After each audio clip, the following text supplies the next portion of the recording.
अस्सलाम वालेकुम। आज हम बनाएंगे तुर्किश तज़ीकी सॉस जो बहुत फेमस है और अब तो पाकिस्तान में भी बहुत मशहूर हो चुकी है। चलिए रेसिपी स्टार्ट करते हैं। बिस्मिल्लाहिर्रहमानिर्रहीम।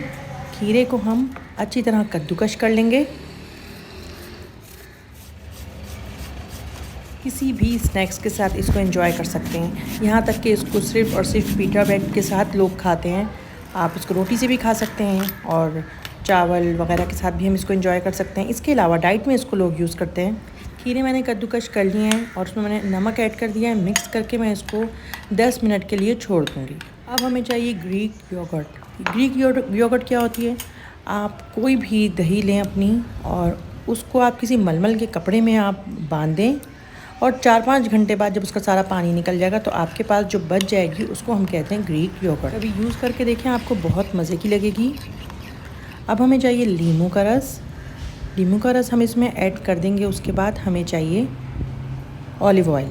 ऑलिव ऑयल ही हमें चाहिए क्योंकि ऑलिव ऑयल से जो टेस्ट निकलेगा वो और किसी भी ऑयल से नहीं आएगा इसमें। अब मैं इसमें ऐड कर रही हूँ लहसुन, जो बिल्कुल बारीक पीसा हुआ है मैंने। आप इसको बारीक चॉप भी कर सकते हैं और आप चाहें तो अपनी योगर्ट को लहसुन के साथ आप ग्राइंड भी कर सकते हैं। अब मैं अपने खीरे यूज़ करूँगी और खीरों का सारा पानी मैं निकाल दूँगी और इस बात का ध्यान रखूँगी कि पानी निकल चुका हो सारा। उसके बाद मैं इसको अपनी योगर्ट में ऐड कर दूँगी, मतलब अपनी दही में ऐड कर दूँगी।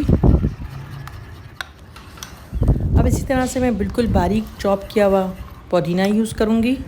आप थोड़ा भी डाल सकते हैं, आप ज़्यादा भी डाल सकते हैं, ये आपकी चॉइस के ऊपर है। साथ में मैं पार्सले, ड्राई पार्सले ऐड कर रही हूँ जो आपको इजीली किसी भी मार्केट से मिल जाएगा, और नहीं भी है तब भी हमारी योगर्ट तो रेडी हो ही जाएगी। अब हमें इसमें थोड़ी सी काली मिर्च ऐड करनी है।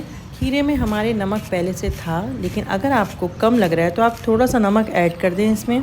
सॉस बिल्कुल रेडी हो चुकी है। अब हम इसमें ऊपर से सर्व करते हुए ऑयल ऐड करेंगे, साथ में हम पापरिका पाउडर ऐड करेंगे और खीरे से, गाजर से, बिस्किट्स के साथ या पीटा ब्रेड के साथ या टोस्ट के साथ, किसी भी चीज़ के साथ हम इसको एंजॉय करेंगे।